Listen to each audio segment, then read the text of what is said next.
चलो बालक, आज हम लोग 8 प्रश्नावली 8-2-2 का क्वेश्चन नंबर तीसरा पढ़ेंगे। ठीक, क्वेश्चन नंबर तीसरा है tan a प्लस बी का मान दिया है √3 और tan a माइनस बी का मान दिया है 1/√3। तो कहा है कि ये यानी कहने का मतलब कि a और b का मान इसमें ज्ञात करना है। ठीक, क्या किसका मान ज्ञात करना है बालक? a और b का। ये क्वेश्चन आया है तो पहले लिखेंगे हम क्या, tan a plus B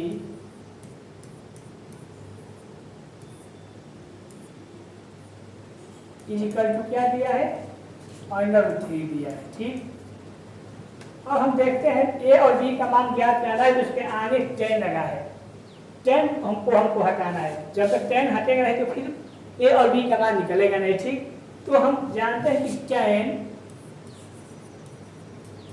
a plus b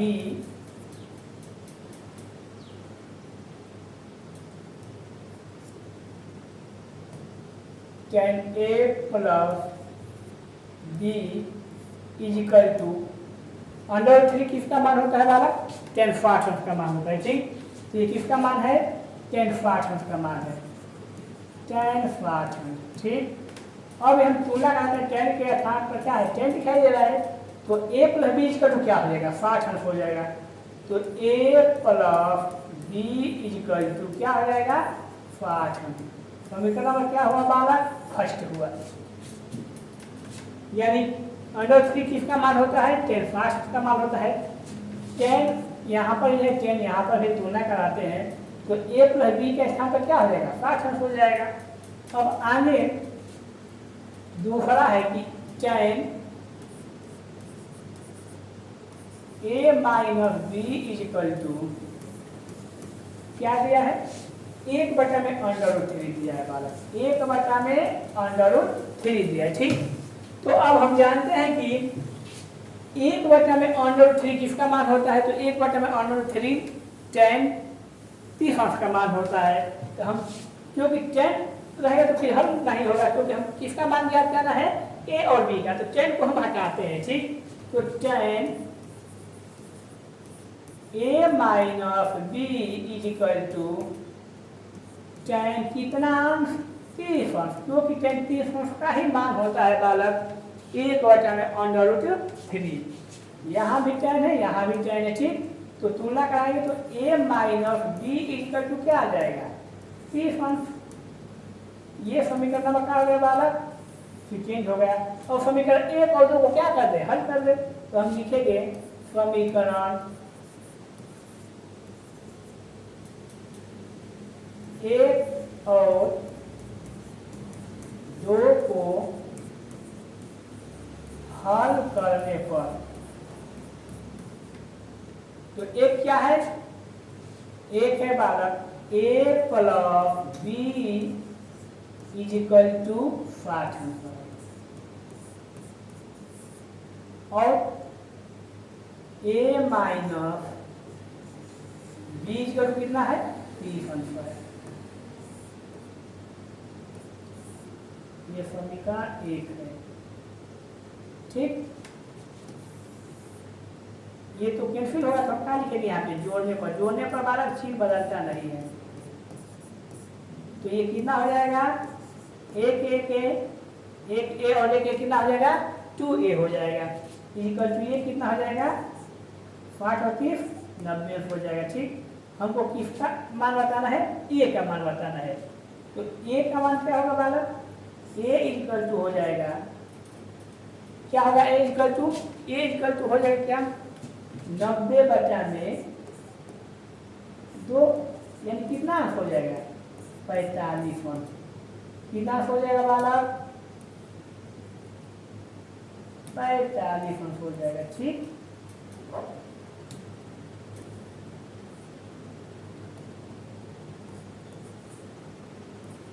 ठीक, यानी a का मान हमारा क्या आ गया? 45 अंश। अब इस a के मान को समीकरण 1 में क्या कर देंगे? रख देंगे। तो समीकरण 1 क्या है? a plus b equal to 45 60 अंश है। तो हम यहाँ पे लिखेंगे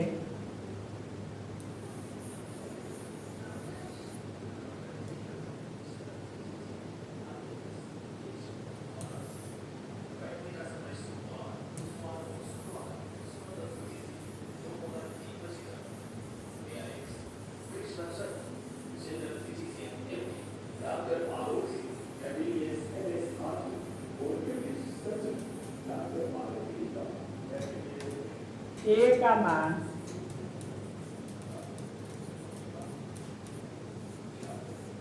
समीकरण एक में क्या कर देंगे, रखेंगे। ठीक, तो एक क्या था, ए प्लस बी इक्वल टू क्या था बालक, 60 अंश था। ठीक, ए का मान कितना आया था, 45 अंश आया था। ठीक, तो ए की जगह पर क्या रखेंगे हम, 45 अंश प्लस बी इक्वल टू 60 अंश। ठीक, तो बी इक्वल टू हमारा आ जाएगा 60 अंश माइनस 45 अंश। तो बी का मान कितना आ जाएगा बालक, 60 में 45 हटा दो, क्या आ जाएगा 15। तो हमारा बी का मान कितना आया बालक, 15 अंश, और ए का मान कितना आया, 45 अंश। ठीक, ये बहुत इंपॉर्टेंट क्वेश्चन है, हमेशा पूछता रहता है पेपर में। अब इसके बाद क्वेश्चन नंबर हम लोग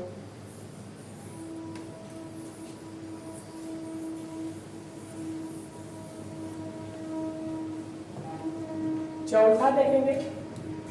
कहा है कि बताइए कि लिखित में कौन सत्य है या असत्य है, कारण सहित अपने उत्तर की पुष्टि कीजिए। ठीक, तो फर्स्ट है बालक, find A plus B is equal to क्या है, sine A plus sine B है। ठीक, अब यहाँ हम देखते हैं कि फाइन ए प्लस बी, यानी कुछ भी हम अगर लिख दे और उसका आगे कुछ भी लिख दे तो ये सूत्र नहीं है, सिद्ध किया जाता है कि क्या ये पक्ष इस पक्ष के बराबर होता है कि नहीं। तो sine A plus B equal to sine A plus sine B नहीं होता है, क्योंकि इसका सूत्र है फाइन ए प्लस बी का अलग सूत्र होता है, फाइन ए प्लस बी का फाइन ए का बी प्लस का ए फाइन बी होता है। कुछ भी हम लिख कर उसके आगे कुछ भी लगाते तो सूत्र नहीं बनता है। ठीक, तो हम कहते हैं क्या, चेक कैसे करते हैं कि दोनों ये बराबर है कि नहीं, दोनों पक्ष में कभी एक बार केवल जीरो के लिए बराबर होगा, लेकिन और मानों के लिए कभी बराबर नहीं हो सकता। ठीक, जैसे हम चेक करके बता रहे हैं, अगर हम ए के जगह पर जीरो रखेंगे तो ये भी जीरो, इधर भी जीरो। ठीक है, लेकिन केवल जीरो अंश के लिए ही होता है ये। अगर हम ए के जगह पर 30 अंश रखें और बी के जगह पर अगर 60 अंश रखकर हल करेंगे तो ये मान बराबर रहेगा। जैसे में ए इक्वल टू क्या मान लो, 30 अंश, और बी की जगह पर क्या मान लो, 60 अंश मान लो। ठीक, तो फाइन ए के जगह पर क्या रखना है बालक, ए के जगह पर 30 अंश रख दो और बी के जगह पर 60 अंश रख दो। ठीक, इज इक्वल टू ए की जगह पर साइन 30 अंश और बी की जगह क्या रख दो, साइन बी का मान क्या है, 60 अंश। तो साइन इधर क्या होगा, 90 अंश होगा, इधर साइन 30 अंश का मान क्या होता है, तो 1/2 होता है, प्लस साइन 60 अंश का मान क्या होता है, √3 क्या होता है बालक, 2 होता है। ठीक, अब साइन 90 का मान क्या होता है, 1 होता है, इधर हम एलसीएम लेंगे तो ये 2 हो जाएगा, ये 1 प्लस अंडर क्या होगा, 3 होगा। अब इसके आगे हल कैसे होगा, तो ये क्या बराबर है, नहीं। अगर हम मान लेते हैं दोनों पक्ष बराबर आता है, उस परिस्थिति में क्या है, ये सत्य होता है। तो कहा है कि ये इसके बराबर होता है, केवल ए का मान और बी का मान हम जीरो लेके बालक, उस परिस्थिति में ये क्या, ये जीरो क्या होगा, जीरो होगा, नहीं तो और नहीं हो पाएगा ये इसमें। तो ये दोनों पक्ष बराबर नहीं आ रहा, इसका मतलब क्या है, ये इसके बराबर होता नहीं है। तो ये क्या है बालक, ये असत्य है, क्या है, असत्य है। ठीक, फिर इसी प्रकार अगला क्वेश्चन है,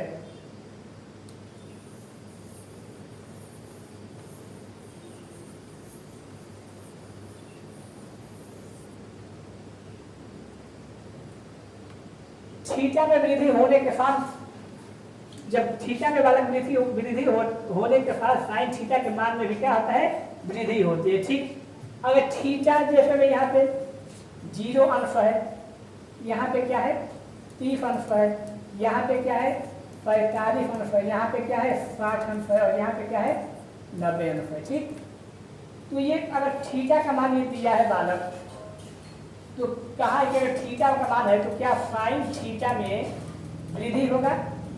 तो हम जानते हैं कि साइन अगर थीटा, ये थीटा है 0, 30 और 45, तो जैसे जैसे थीटा का मान बढ़ेगा तो आगे हम देखते हैं क्या होता है। साइन 0 का मान क्या होता है, 0 होता है। साइन 0 का मान क्या होता है बालक, 0 होता है।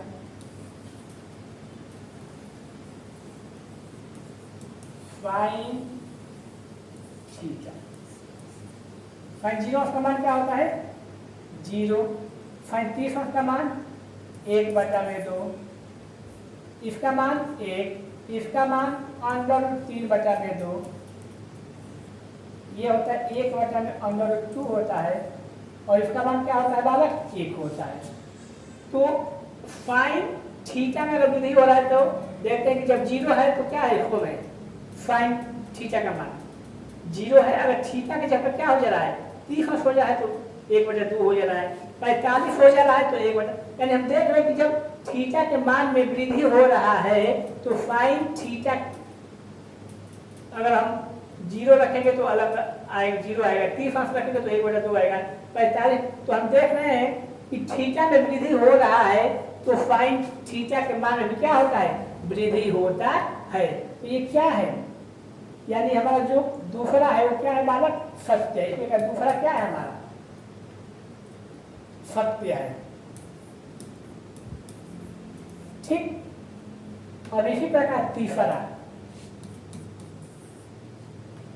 थीटा में वृद्धि के साथ काश थीटा के मान में क्या होता है, भी वृद्धि होता है। देखो बालक, साइन थीटा का उल्टा है क्या होता है, काश थीटा होता है। तो काश थीटा का मान अगर हम देखेंगे तो 0 का मान क्या होता है 1, 30 का मान ये, इसका मान ये, ऐसे ही 90 का ये और ये 0।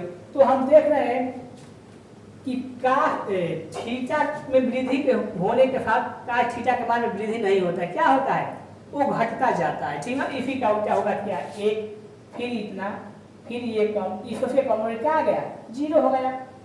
तो कहा है कि थीटा में वृद्धि के साथ होने के साथ काश थीटा के मान में भी वृद्धि होता है। ये क्या है बालक, सत्य नहीं है। तो तीसरा विकल्प क्या है हमारा, असत्य है। ठीक, क्योंकि साइन का उल्टा ही काश होता है। तो अब इधर से हम चलेंगे तो घटता ही न जाएगा, इधर आएगा तो ये 0 का मान है, ये 30 का मान है, ये 45 का मान है, ये 60 का मान है, किसका मान है, तो क्रमशः ये क्या होता जा रहा है, घटता जा रहा है।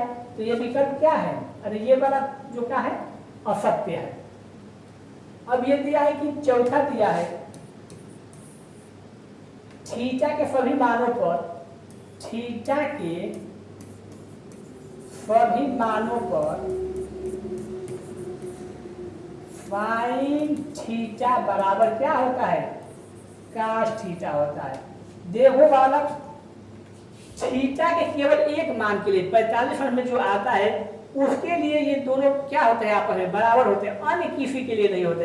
अगर हम थीटा, अगर इधर हम 45 वाला ले लेंगे तो ठीक है, 30 वाला, अगर हम थीटा 45 वाला लेंगे तो ठीक है, क्योंकि 45 में ये दोनों का मान क्या हो जाता है, बराबर होता है। किसी भी मान के लिए 45 अगर हम लेते हैं तो वो दोनों बराबर होते हैं। लेकिन यहाँ पे कहा क्या है कि थीटा के सभी मानों पर ये बराबर, सभी मान पर ही बराबर होते हैं। देखो कैसे, अब थीटा इक्वल टू हम क्या ले लें, थीटा इक्वल टू हम 30 अंश ले लें, तो इधर साइन 30 अंश और थीटा इक्वल क्या आ जाएगा, काश 30 अंश। साइन 30 अंश का मान क्या होता है बालक, साइन 30 अंश का मान होता है 1/2 और काश 30 अंश का मान क्या होता है, तो काश 30 अंश का मान इधर से चलेंगे तो क्या होता है, √3/2। यह साइन 0 अंश का मान है तो काश 0 अंश का मान इधर से चलेगा 1 होगा, 30 अंश का मान क्या होगा, तो अंडर 3/2। तो क्या ये बराबर है? नहीं, केवल थीटा का मान 45 अंश के लिए ही वही है। तो थीटा के यहाँ पे सभी मानों के लिए क्या है? नहीं, सभी मानों के लिए बराबर नहीं होता है, केवल 45 अंश पर ही बराबर होता है। ठीक, तो ये क्या है? असत्य है। तीसरा जो ये विकल्प है वाला क्या है हमारा?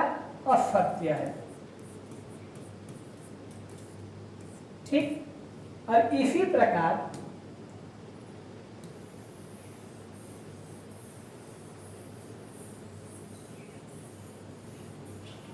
पांचवा क्वेश्चन है,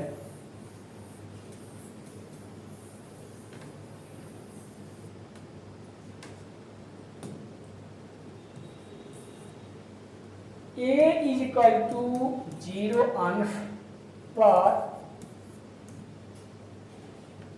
काट ए परिभाषित नहीं है। क्या लिखा है? परिभाषित नहीं है।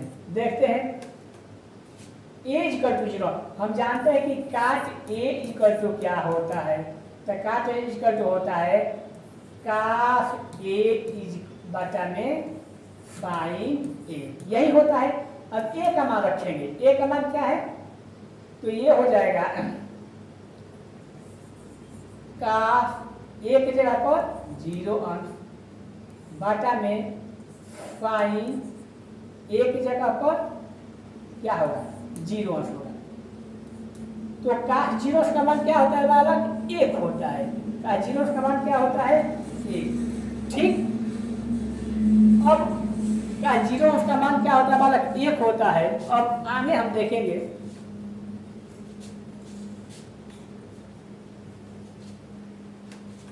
साइन 0 का मान क्या होता है? साइन 0 का मान अभी हम देखें कि 0 होता है। तो अगर ये भाग देते हैं तो ये इनफाइनाइट होता है, अपरिभाषित होता है। ये क्या होता है बालक? अपरिभाषित होता है। ये परिभाषित नहीं है, परिभाषित नहीं है। क्या होता है? ये अपरिभाषित होता है।